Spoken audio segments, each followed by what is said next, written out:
కళ్ళలోకి కన్నీరు రాగానే మాట కొంచెం తడబడుతుండగానే ఏమైంది మామా అంటూ అడిగే గొంతు విరా. నీతో ఉంటే నవ్వుతూ ఉంటారా, నువ్వుంటేనే మనమని అంటామురా. కారణాలు దొరకవు నువ్వు దూరం పోవాలన్నా, నీకు నాకు మధ్యలో దూరం రావాలన్నా.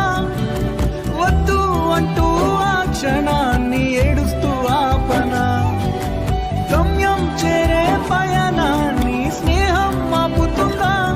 నీ మంచే కోరి పొమ్మనేంత ప్రేమే మాకు లేదా. అల్లుకున్న తీగతో కలుసుకున్న కులం, స్నేహమన్న మాటలో ముచ్చటైన ముకురం. అందమైన జీవితం పంచుకున్న దోస్తులం.